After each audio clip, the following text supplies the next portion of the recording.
오늘 그의 음성이 들리거든 이라는 말씀의 제목으로 함께 말씀 나누겠습니다. 오늘 그의 음성을 듣거든.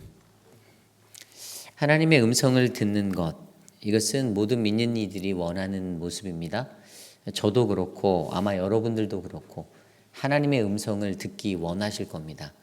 오늘 내게 하나님이 무엇을 말씀하실까? 무슨 말씀을 내게 하실까? 그것을 내가 들을 수 있다라는 그 기대와 그 확신으로 아마 이 새벽에 이 존전에 나오셨을 줄 믿습니다. 우리가 늘상 듣는 하나님의 말씀이지만 이 하나님의 말씀이 얼마나 오묘한가요? 똑같은 본문을 가지고 내가 그 말씀을 묵상해도 각자에게 들려지는 하나님의 메시지는 다를 수가 있죠. 그래서 그 말씀이 놀란 겁니다. 제가 묵상하는 저의 메디테이션과 여러분들의 묵상이 다를 수가 있다는 것을 의미합니다. 그러나 중요한 것은 우리가 오늘 이 순간에도 우리의 삶 가운데서는 오늘 내가 그의 음성을 듣거든 이 모습에 대해서 내가 어떻게 반응해야 할지를 한 번쯤은 고민해 보아야 한다는 사실입니다. 오늘 그의 음성을 듣거든 여러분들은 과연 어떠한 마음으로 그 말씀 앞에 반응하시겠습니까? 오늘 우리가 묵상한 히브리서 3장 7절에서 19절까지의 말씀, 이 말씀은 하나님이 이스라엘 백성의 모습을 통하여서 오늘 그의 음성이 들려지는데도 불구하고 그것들 앞에 온전하게 반응하지 못하였던 인생들에 대해서 이야기합니다. 그리고 그 결과가 바로 19절에 이렇게 나와 있습니다. 이로 보건대 그들이 믿지 아니함으로 능히 들어가지 못한 것이라. 그들이 들어가지 못한 것, 어디로 들어갔을까요? 여기에서 표현된 그 들어간다는 것은 바로 안식을 의미하고 있고요. 그 안식에 들어가지 못한 것의 이유가 믿지 아니함이다라고 설명하고 있습니다. 그러므로 오늘 말씀을 통해서 저와 여러분들이 함께 오늘 그의 음성을 듣거든 과연 나는 어떠한 모습으로 하나님 말씀 앞에 서야 하는지 함께 말씀으로 조명해 보기를 원합니다. 오늘 말씀을 통해서 오늘 그의 음성이 듣거든 첫 번째로 우리는 우리의 마음을 완고히 하면 안 됩니다. 우리의 마음을 완고히 하지 말아야 합니다. 오늘 말씀 8절 말씀입니다. 광야에서 시험하던 날에 거역하였던 것 같이 너희 마음을 완고하게 하지 말라. 아멘. 오늘 너희가 그의 음성을 듣거든 그 말씀 앞에 말씀해 주시는 히브리 기자가 전해주는 것은 바로 우리의 마음을 완고하게 하지 말라라는 것입니다. 우리의 마음을 완고하게 하지 말라. 여러분, 예레미야 선지자가 예레미야 17장 9절에 이렇게 말하였습니다. 만물보다 거짓되고 심히 부패한 것이 사람의 마음이다라고 했습니다. 사람의 마음이 얼마나 간사한지 아십니까? 굉장히 간사합니다. 그래서 저는 사람 잘 안 믿습니다. 저한테 사람을 믿을 거라는 기대를 많이 내려놓으시는 게 좋아요. 저는 잘 안 믿습니다. 사람의 마음이 하도 양면과 같아서 그냥 얇은 종이장과 같아서 쉽게 바뀌는 것을 너무 잘 알기에 그 마음은 늘 변할 수 있다는 가능성을 저는 잘 알고 있습니다. 인생 얼마 살아보지 않았지만 그 인생 속에서도 그러한 경험들이 넘쳐나요. 사람의 마음이 제 마음도 연약하다는 걸 내가 너무나도 잘 알기에 제 마음도 쉽게 바뀌거든요. 어느 날은 이렇게 하고 싶다가도 또 다른 날은 이렇게 하고 싶은 게 인간의 마음이잖아요. 그 마음이 우리 안에 늘 담겨 있어서 그것 때문에 어떠한 일들이 일어납니까? 그 연약한 마음 때문에 하나님의 말씀이 들려질 때 우리는 그 변덕스러운 마음 때문에 하나님의 말씀을 잘 받아들이지 못합니다. 우리에게 신성한 하나님의 메시지가 들려올 때 반응이 뭐가 있죠? 어떤 이는 믿음으로 그 말씀을 받습니다. 순종이죠. 또한 어떤 이는요, 그 말씀이 마음에 거슬립니다. 불편합니다. 그래서 불신앙의 자리에 서게 됩니다. 하나님의 말씀이 동일하게 들려지는데도 그 반응들은 전혀 다양하기 때문에 그렇기 때문에 오늘 우리에게 요구되어지는 그 변화들, 그 일상의 모습들이 어떻게 일어납니까? 내 마음에 완고하지 않음에서 일어날 수 있다는 것입니다. 완고하지 않은 이는 뭐라고 말합니까? 9절 말씀에 보면 거기서 너희 열조가 나를 시험하여 증험하고 40년 동안 나의 행사를 보았느니라. 풀어서 얘기하면 이스라엘 백성들, 너희의 선조들이 광야에서 40년 동안 하나님의 말씀이 들려진 그때의 마음의 완고함 때문에 하나님을 시험하였다고 합니다. 하나님이 시험 들 뻔했어요. 그들의 모습들, 그들의 반응을 보고 하나님이 시험 드는 겁니다. 그런 적 많지 않나요? 저것은 믿는 이의 모습이 아닌데. 어떤 사람이 하나님의 말씀대로 살아가지 못할 때 많은 이들의 평가는 어떻게 믿는 사람이 저럴 수 있지? 크리스천이 어떻게 저럴 수 있지라고 우리 평가하잖아요. 똑같습니다. 하나님도 그 이스라엘 백성들의 모습을 보고 동일하게 그것들을 느꼈어요. 어떻게 저들이 하나님의 백성, 나의 백성이라고 하는 자들이 어떻게 저럴 수가 있지? 하나님을 시험에 들게 하였다라는 사실입니다.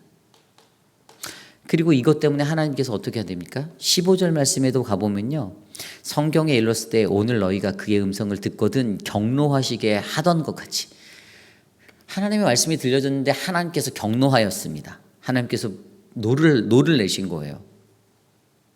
너희 마음을 완고하게 하지 말라 하였으니, 이 마음의 완고함 때문에 하나님이 노하셨다라는 겁니다. 인간이 갖고 있는 얼마나 강팍한 마음인지. 그래서 사람 쉽게 안 바뀐다고 얘기하잖아요. 아무리 얘기해도 그 기본 틀이 잘 안 바뀌어요. 저도 잘 안 바뀌겠죠. 안 바뀌는 것들이 너무 많아요. 쉽지 않습니다. 그래서 하나님께서는 이러한 모습을 통해서 어떻게 말합니까? 마음의 완고함을 버리라라고 말씀합니다. 그런데 그냥 이 말씀만 하시면 하나님이 별로 능력이 없는 분이죠. 하나님이 능력이 있음을 성경 말씀은 어떻게 우리에게 보여줍니까? 그것은 바로 13절 말씀에 이렇게 기록되어져 있습니다. 오직 오늘이라 일컫는 동안에 매일 피차 권면하여 너희 중에 누구든지 죄의 유혹으로 완고하게 되지 않도록 하라. 아멘. 이해가십니까? 이 완고함은 죄입니다. 죄. 여러분, 나의 강팍함을 죄로 바라보시기 바랍니다. 어떤 분들 계시잖아요. 나는 나야라고 생각하며 살아가는 인생. 사실 세상에서 제일 불쌍한 인생이 그 인생이에요. 왜냐면 나는 나라고 하고 살아가는 인생이 얼마나 불쌍하지 않습니까? Don't touch, 나 건들지 마. It's okay, I'm fine. It doesn't matter 라고 생각하고 살아가는 사람들. 세상에서 제일 불쌍한 사람들이 그 사람들이에요. 왜냐하면 자기 자아로 충만해서 주변 사람들이 아무리 얘기해도 그게 보이지 않는 거거든요. 저도 옛날에는 완전히 너무나도 고든 나무와도 같은 사람, 제가 설명드렸잖아요. 얘기 드린 적이 있는데 너무 완고해요. 저는 흑백 논리가 정확한 사람이었습니다. 되게 논리적으로 말하는 거 좋아하고요. 로지컬하게 얘기하는 거, 그리고 어떤 것을 계산했을 때 합당하지 않으면 저는 그것은 말이 안 된다라고 믿었던 사람 중에 한 사람입니다. 근데 사역하다 보니까 그게 부러지더라고요. 그렇게 살면 부러져요, 여러분. 결국엔 부러집니다. 융통성이라는 것도 때로는 필요하더라고요. 어떤 사람 관계의 눈치를 보는 융통성을 말하는 게 아닙니다. 그 융통성은 나 자신의 강인함을 누그러뜨리는 융통성이에요. 결국에 이스라엘 백성들도 다 그 강팍함으로 살았더니 결국에 어떻게 됩니까? 하나님 앞에 부러졌잖아요. 그런데 그것에 대해 대안으로 13절에 말한 것처럼 이 죄라는 문제를 서로에게 격려하고 피차에게 권면하여서 이것들에 넘어지지 않도록, 이러한 마음에 걸리지 않도록, 이 모습대로 살지 않도록 격려해 주라고 얘기하고 있습니다. 그러니까 우리는요, 주변 분들이 만약에 누군가에게, 나에게 집사님 조금 캄다운 하세요. 좀 참아보세요. 인내해보세요라고 말하면 그게 딱 째려보면서 나를 그래? 이게 아니죠. 하나님이 나를 향해 말씀하시는구나라고 들으시기를 바랍니다. 그것이 중요합니다. 남의 말도 잘 듣지도 않으면서 내 얘기는 다 하잖아요. 얼마나 안타까운 인생들입니까? 내가 하고 싶은 것대로는 다 하려고 하면서 다른 사람의 모습은 보지 않습니다. 그렇기 때문에 그 마음의 완고함이 어떻게 해요?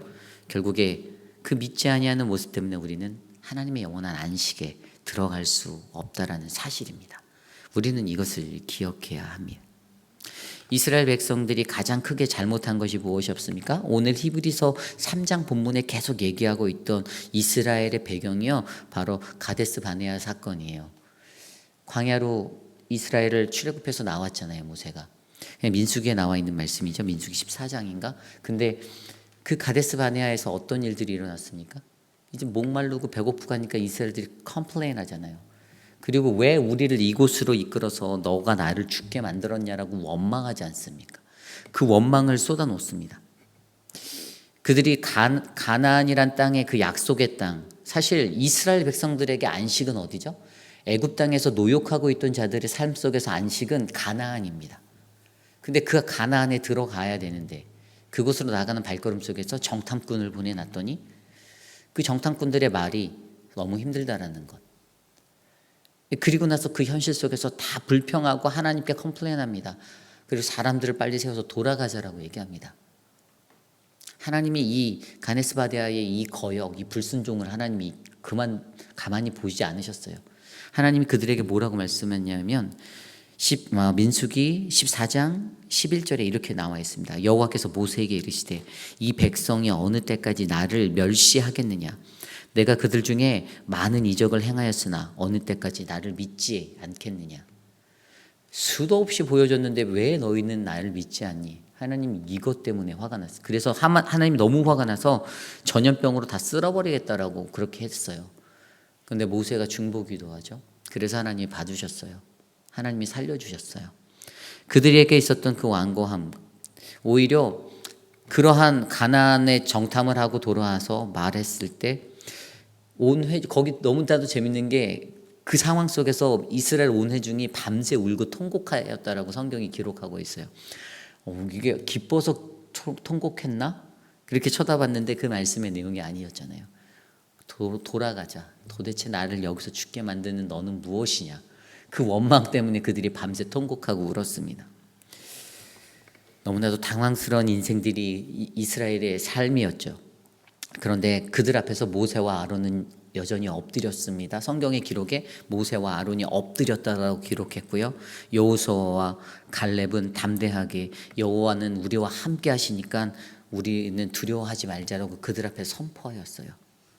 그때 그들이 돌로 들어서 그를 치려고 하였죠. 이게 이스라엘의 모습이었어요. 그러한 이스라엘의 모습, 그 이스라엘의 불순종의 모습, 믿음 없는 모습, 완고함의 모습들, 변덕스러움의 모습들, 그 모습을 오늘 우리에게 보여주고 계십니다. 그렇기 때문에 어떻게 해요? 이것을 통해서 우리는 기억해야 하죠. 무엇을요? 두 번째는 바로 과거의 과오를 다시 범하지 말라라는 것입니다.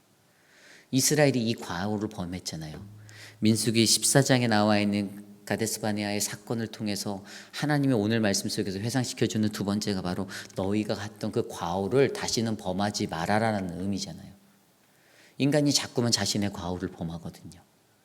내가 실수한 것 다시 회복되고 다시는 그러지 말아야지 반성되어져야 하는데 반성이 안 된다는 사실이 우리의 마음을 더 아프게 하지 않습니까? 분명히 이스라엘 백성이 하나님의 안식이라는 그 약속을 놓고 가면 되는데 거기 안에서 믿음의 눈으로 바라보지 못하고 불순종의 일들을 행합니다. 그래서 하나님께 대적하고 반항합니다. 이것이 문제입니다. 그래서 하나님이 우리에게 말씀해 주신 두 번째는 그 과거의 과오를 다시는 범하지 말라는 말씀을 우리에게 해주시는 거죠. 그 삶들을 통해서 우리가 이러한 자리에서 벗어나야 합니다. 내 삶도 한번 점검해 볼까요?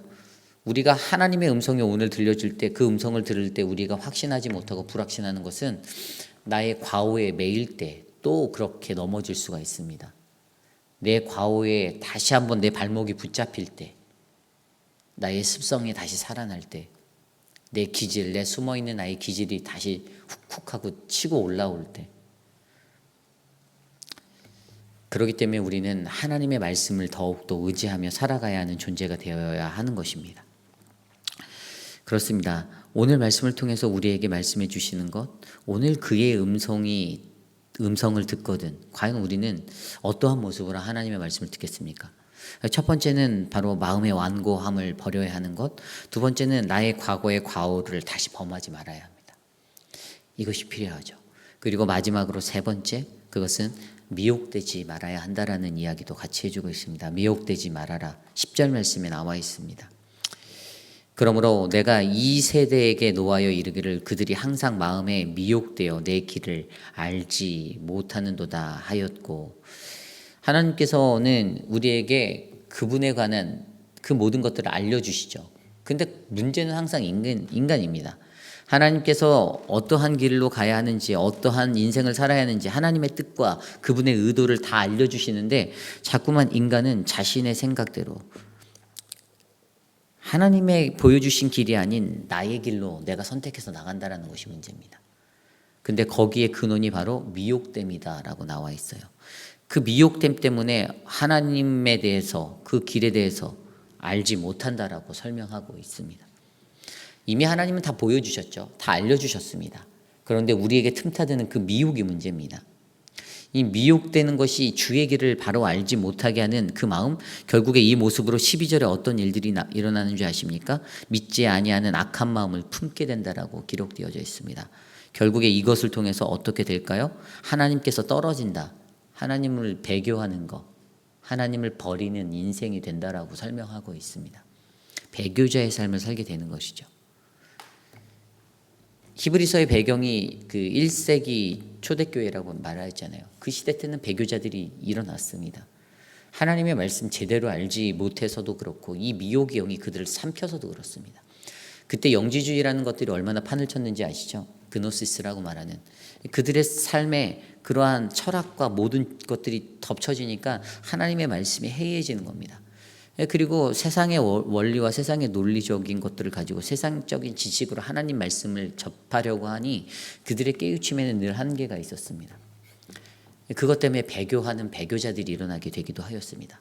또 어떤 배경이 있었다고 하였을까요? 유대인 그리스도인들 안에서도 자신들 안에 어떤 그 채워지지 않는, 자기가 확신하지 못하는, 인정하지 못하는 부분들 때문에 다시금 그냥 유대교로, 그리스도교가 아니라 유대교로 돌아가고자 하는 그러한 사람들이 많이 일어났었습니다. 결국에 이러한 모습들이 무엇입니까? 하나님의 말씀을 온전히 깨우치지 못하는, 주의 길을 바로 알 수 없는 그 미혹의 영에 사로잡혔기 때문입니다.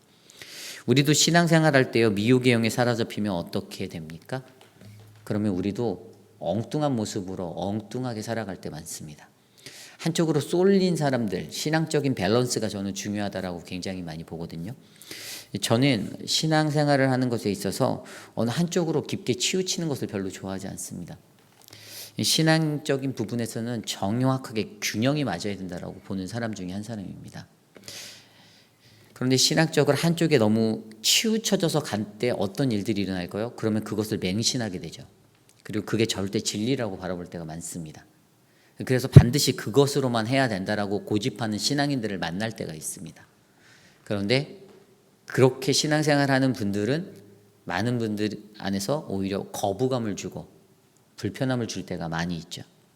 그렇기 때문에 우리가 이 시대를 살아갈 때는 이 미혹의 영에 현혹되지 아니하고 정확한 하나님의 말씀 안에 균형 잡힌 신앙생활을 하는 것이 가장 중요한 것입니다.